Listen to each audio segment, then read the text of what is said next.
Hey co-op teachers, Colin here. I hope your iPad project's going well. In this little video, I'm going to explain how to take all the information you might have on one iPad and get it onto another iPad.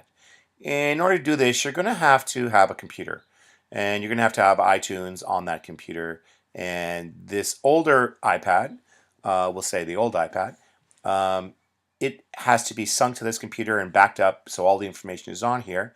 And then when you hook up the new iPad, we're going to restore the new iPad from the backup of the old iPad. And all the data in the settings and where the apps are and the mail settings and all that stuff should come along for the ride onto the new iPad. Okay? I hope that makes sense. If not, let me show you I'm going to show you how to do that.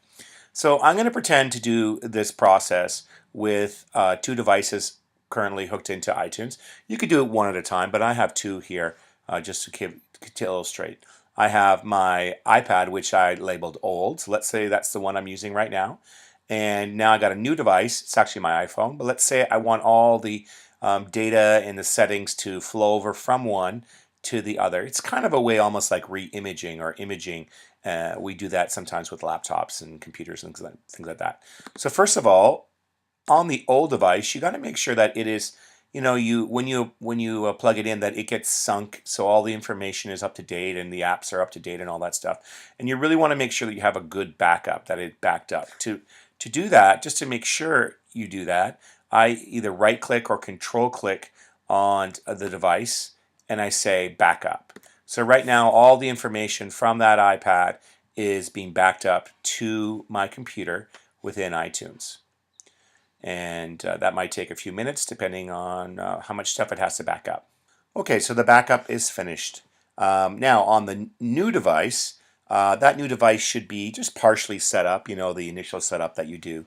It also should be, obviously right now attached to this particular computer. And sometimes when you attach something for the first time, it asks you to trust the computer, and you would say, yes, you trust it, and all that good stuff. So now on this new device, I'm going to right click. Now instead of backup, I'm going to actually restore from a backup, which is what you do when you've had some problem with your iPad and you want to bring in, you want to add all the stuff that was there when you backed it up. So I'm going to restore from backup. Okay, so my backup's complete, and now I want to restore the backup from the old device onto the new device, so all the settings kind of in the apps and all that good stuff gets carried over. To do that, I'm going to control click on the new device, and I'm going to say restore from backup. Okay, so what it's telling me here is I have something called Find My iPhone turned on, which you should have turned on, which really is in the iCloud settings on the device.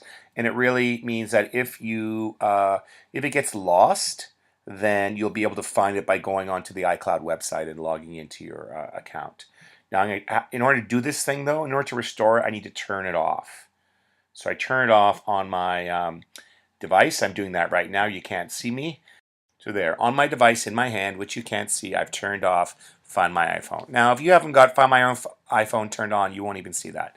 So I'm going to say OK to that. And then one more time, on the new device, Control, Restore from Backup. Now it's going to ask me, which backup do you want me to restore from? Now it's normally I would use the actual backup from the device, but no, I want to actually do a restore from the old iPad. Here it is here. Now I have a lot of devices on my computer. Don't worry about all that. But here's the backup from the old device. I click on that and I say restore, and I let the process work its way through. It could take over half an hour or more for the restore to happen. Now after you restore, it'll kind of erase everything and start fresh.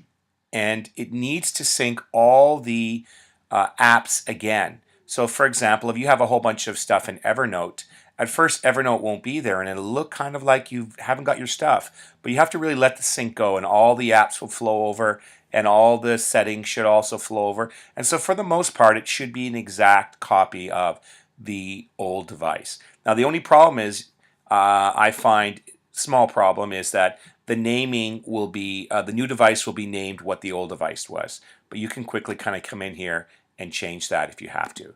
So for example, the two devices will have the same name, which is not a big deal, but you probably want to change it to, say, school iPad or co-op iPad. Anyways, that is the quick and dirty in how to basically image an old device and a new device. Take the old device, back it up to the new device. Sorry, one more time. Take the old device, back it up to iTunes, plug in the new device, and restore from the backup of the old device. And that way you'll get two iPads that are the same. Hope that helps. Talk to you later. Hope the project's going well.